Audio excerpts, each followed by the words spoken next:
Get down, get down. Come over here. Thank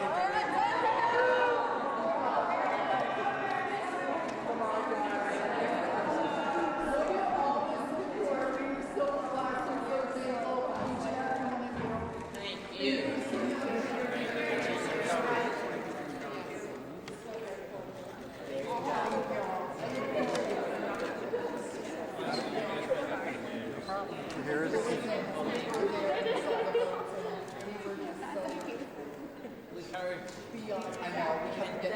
We got yelled at. We got yelled at. What is this word? We don't pay. We get so glad you did. No way. No way. Good trouble. Did you hear that?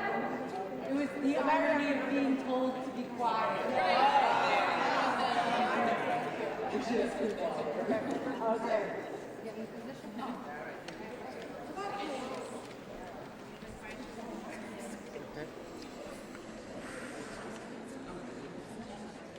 Buenas noches.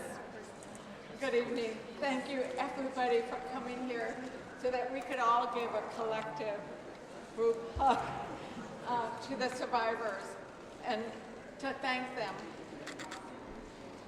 To thank them for the courage that they had. Because tonight, or today, the House voted to pass the Epstein Transparency Act, but all we did was vote. It was the women survivors who are here with us tonight who passed this bill because it was their bravery, it was their pain, and it was their light that shone through the darkness that passed this bill today. The Democratic Women's Caucus and Republican women met with the survivors today, and we met when they were here last in September. And I remember back then you told us that Epstein told you that he had the government and he had the banks, and you had no power. What you have shown the nation today is that you have a voice and you have a power and you have the light. And we know that you have done that on behalf of not just yourselves, but you've done that on the thousands who could not be here today. You've done that on behalf of the girls and the children and the boys and the missing women across this country. Because anytime any girl or woman or boy is abused or trafficked or raped, we must all speak up. I come from New Mexico, and my district had the Soto Ranch. And I know there were atrocities that occurred there. But what you have done today, and what we will hopefully have done in the Senate, will begin changing the way in which we think about this crime, the way we think about the idea that the elite and the powerful believe that they can get away with it. Because you have shown that we will not let them get away with it. And so we know that you are standing here for so many. And I want to say that we are standing in solidarity with you, and that we wish we could all give you hugs every single day, because we know that the courage you have done, that the pain you experience, that every time you have to testify about it, every time you have to show up, every time you have to push back on that lie, it is reopening the trauma and the pain that each of you endure. And for that, we are grateful. And now I want to pass it over to Lauren Hirsch, the National Director of the World Without Exploitation. And let us each hope that we get a world without exploitation.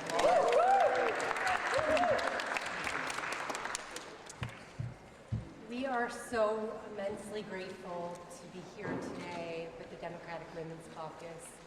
Your leadership has just been extraordinary. You did what these women have asked people to do for the last 3+ decades, which was to listen to them, to stand with them, and to release their truth. And today it happened. So I'm just so immensely grateful to you. There are so many heroes in this room that we are all collectively blown away to be standing beside you. But truthfully, the true heroes are these women to my right and to my left. And this moment belongs to them.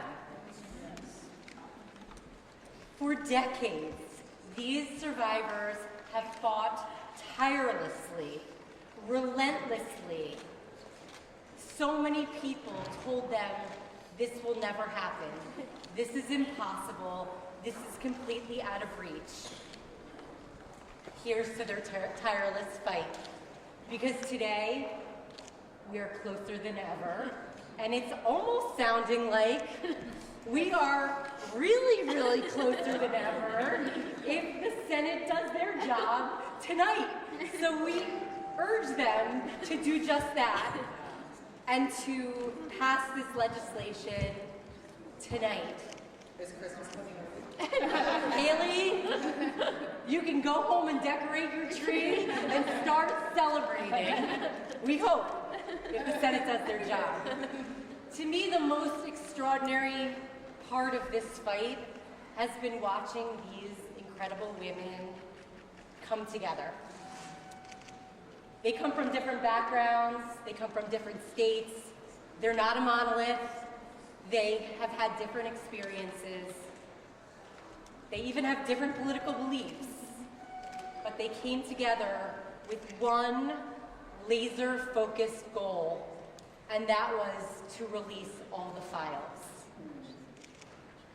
They love the bill you signed today. There should be no changes to it.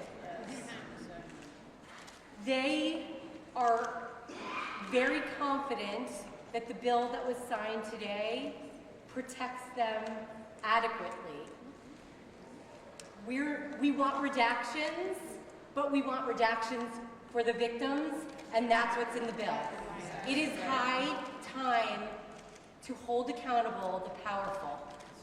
They've run the show for far too long. Now it's about these women. So let's get this done. Yes. I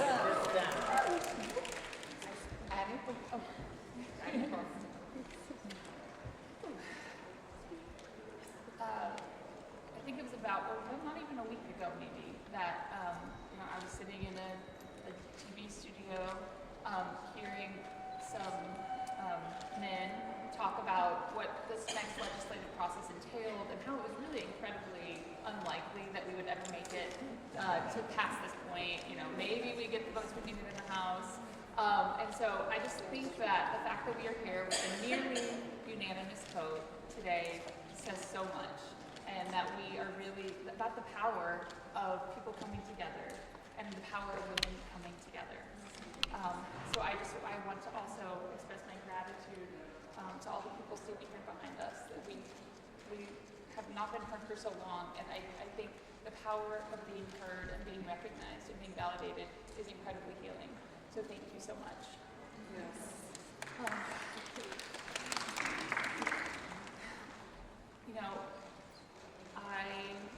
There are so many people that are with me in my heart today, and I've spoken quite a bit today about my sister Maria Farmer, who was a whistleblower who bravely spoke out in 1996 against Epstein, and I had the chance to speak with her right before coming here today about what I had seen transpire, and she is at home because of health problems that I believe were very directly related to the stress that all this caused.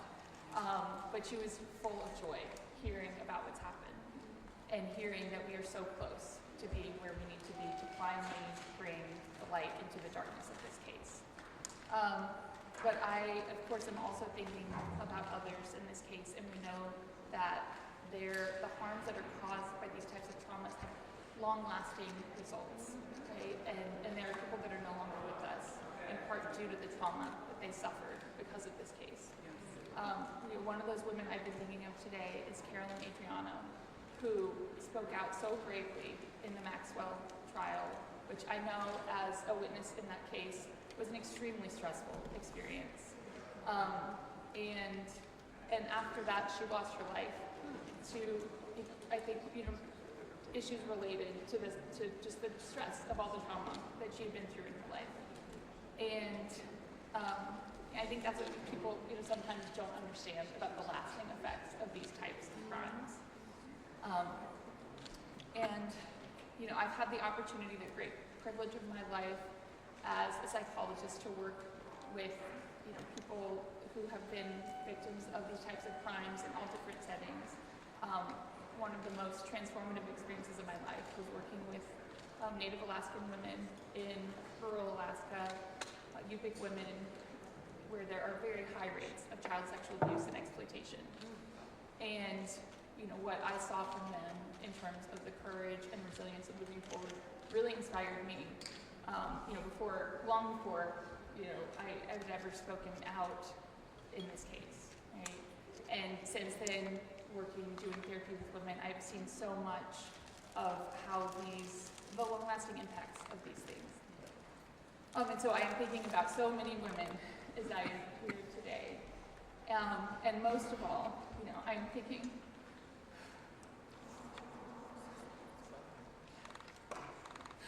about Virginia Roberts Giuffre. We would not be here without her. There is no doubt in my mind about that. And I very much, I think, like many people, there were fights going on. There were definitely women that had, worked so hard for so long for justice, but I had, given up on the idea that anything would happen in this case. After the sweetheart deal, I felt like everyone knew about Epstein. We would see things in tabloids about Epstein. This was not a secret, right? And when I first saw the photo of Virginia and Prince Andrew, I was at my job. I remember so clearly the moment that it popped up on my computer screen, and I just kind of was taken aback. And I just immediately knew the truth behind that photo, and I felt the bravery of this woman who was taking on the world with this story and was being met with such contempt and disrespect. And at a time before the Me Too movement, when there was such this kind of attitude of disregard for people that spoke out in this way. And it was a short time later that I was contacted by an attorney and told about her defamation suit. And spoke with my sister, and we agreed that we would be witnesses in that case. When we had no desire, we thought this was behind us, but we thought if this woman is brave enough to take on Maxwell and to bring this into the light, we have to stand with her. And then, I had the opportunity to meet Virginia in 2019, and seeing her in this swarm, this insane group of reporters, everyone mobbing, and she just had this poise and this strength that I felt like it was incredible to see. It was incredible to be witness to. She immediately rallied all of us together and had this vision for what could happen, what people could learn from this, what she wanted to do with this platform, and push that forward in such a brave way. And I think the fact that her memoir has just been released as a bestseller, and we are here today, is not a coincidence. She is changing hearts and changing minds, all over this country and all over the world. And so I just want to, take a moment. I feel like she's here with us. I feel like she can see this. So thank you, Virginia, for all that you've done for all of us.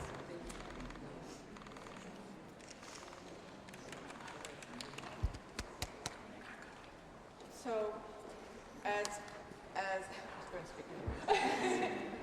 as you said, we want to recognize and ask the women who have joined us today to share with us their names, because you were the ones who accomplished what has been done today.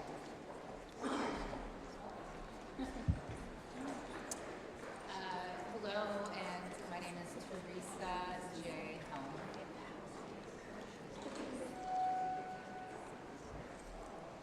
Hello, my name is Wendy Avis. That's my maiden name, but I go by Pisante, so I'm Wendy Pisante.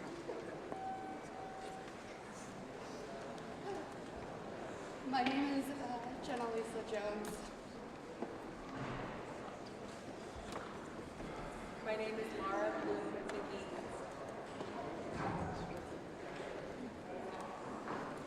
My name is Danny Bensky. My name is Liz Stein. For the survivors at home, I'm Lisa Phillips.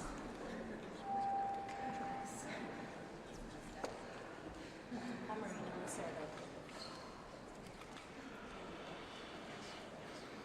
My name is Rena Owen, and I brought these flowers for someone who couldn't be here with us. Her name is Carolyn Indiana, and she passed away in 2020.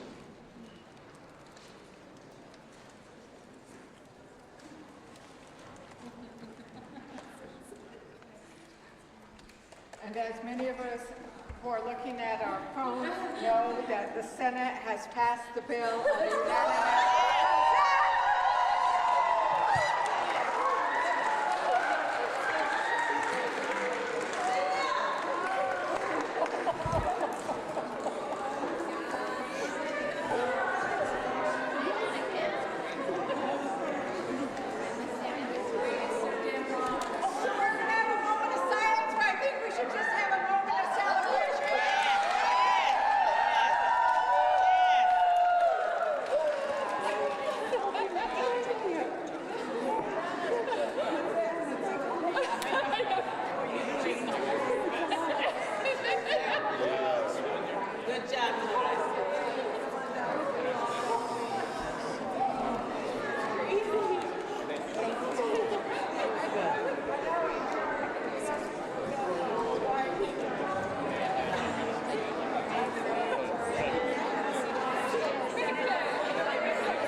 In what sense?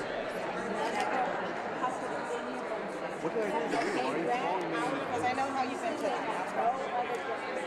And they knew they were saying no, and they couldn't. They couldn't. So I hope Max won that award too. I hope she's good.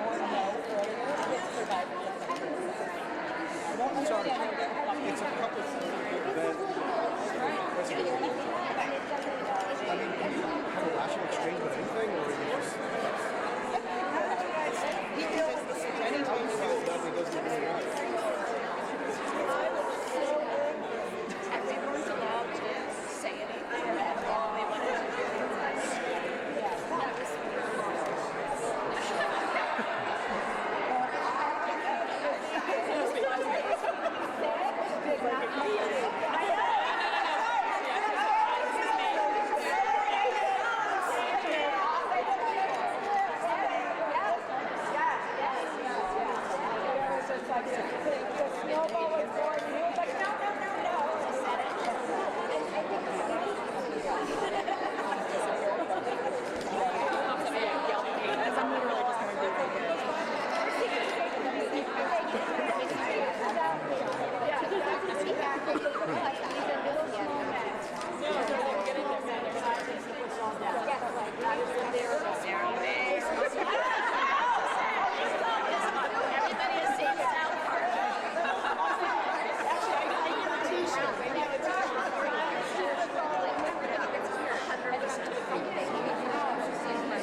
I couldn't go